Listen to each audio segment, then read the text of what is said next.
guys, we're back, and today we're going to be going over, we usually go over Medicare. Today we're going to be going over other than Medicare enrollment periods. So what those look like, anything you can add to Medicare, or if you're not on Medicare, those enrollment dates as well. Yes, so primarily what we're going to be talking about is like marketplace or under 65 health insurance. It also has kind of its own little enrollment window like Medicare does. So November 1st through, depending on how you want to interpret this, January 15th, okay? Now, if you want a January 1st start date, it's November 1st through December 15th. So I know that's a little bit confusing, but in essence, the government says, hey, right now the window is November 1st through January 15th. You can have a February 1st start date, but if you want it to start January 1, it's got to be done by December 15th. So that's really the window we prefer to work with, unless someone's just lost a job or we're kind of run into some other situation. So that's kind of what we're going to land in. So anything from November 1 till December 15 will start January 1st for the marketplace. And that coincides pretty well with a lot of other like employer coverages and open enrollments nationwide. So if someone is looking for a job or lost a job with employer coverage, they kind of tend to coexist a little bit pretty well during that time of year. And it does overlap obviously with Medicare as well. That's kind of why we joke that that's our tax season, because it's a very busy time of year, but that's what we do and we love doing it.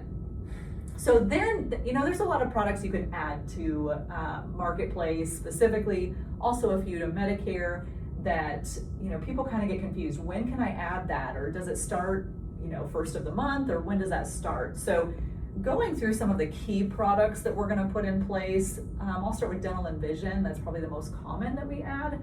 Most of the companies that we work with have what's called first day coverage, meaning we can literally start it tomorrow. You know, we can write it today, it can start tomorrow. At the same time, we're typically able to write a policy up to 90 days in advance. So if we just know January 1st is the start date, then we'll just start it for January 1st if that's when they need it to be effective. But a lot of those policies will let us do a first day coverage. Some will make us wait till the first of the next month, but then again, we can still put it out even 90 days, as much as 90 days if we need to. Most of your other products, accident plans, indemnity or reimbursement plans, things like that, critical illness, cancer, heart attack, stroke plans, things like that. We're going to have one of two options. Some will let us, it's a guaranteed issue, meaning no health questions, you don't have to qualify, it's a guaranteed product. So it's basically going to be the first of the month that we decide it needs to start, again, with about a 90-day window in there. So it'll always be the first of a month is the start date. But there are some that are what we would call underwritten, even life insurance potentially, where there's maybe a few health questions, not usually complicated. It's not usually going to require an exam or, you know, a physical or anything like that, but there are going to be some qualifications. Someone has to go through some health questions and qualify for that product. That one's a little different because, I mean, it could take 48 hours for it to be approved. It might take 2 weeks for it to be approved, just depending on the case, the situation, their health history, the questions. So then it just really comes down to, okay, when do they want to accept the policy? If it takes 2 days or if it takes 2 weeks, do they accept the policy and are they good with it, you know, as it was approved? And then it's going to have that effective date of whatever day they say yes. Yeah. Right? So, you know, they can choose what date they want to pay for it. That doesn't matter. You know, you get to select that. You know, you get to say, oh, the first of the month or the 15th of each month, you know, you get to decide when you want to pay for those policies. But as far as the effective date, that is a little more dependent on the health outcomes and questions and things like that on when it's going to start. So in general, a lot of things are going to require a first of the month start date because that's kind of how the marketplace works. That's how Medicare works. So it matches that, but there are a few that give us some flexibility and will say it's just approved. And so then it's in effect, or next day, you know, like the dental and vision, we can literally start it next day. So it does kind of depend on the product, but we work with all of those and we'll put it in place however and whenever you want it or need it. Yeah. Did you go over life insurance? Yeah, so life insurance, I will say, is kind of similar to that. It really depends on the type of policy, because most of those, unless it's a guaranteed insurance, like life insurance policy, which again, if it's guaranteed, there's literally no health questions. So immediate, within 48 hours, you're paying your first premium. But if it's a simplified issue or even a fully underwritten policy, there are going to be health questions, so there's going to be someone looking at that policy.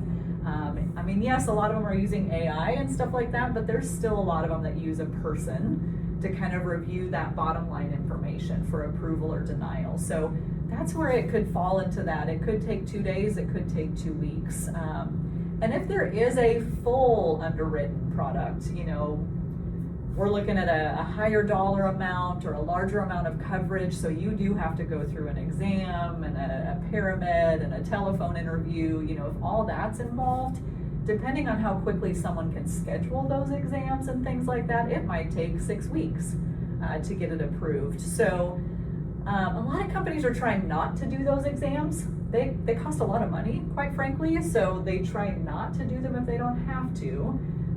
But if someone does have enough of a health issue that's going to be required, I mean, it could take 4 to 6 weeks for that process. So certainly they want to issue it sooner than later. We do too.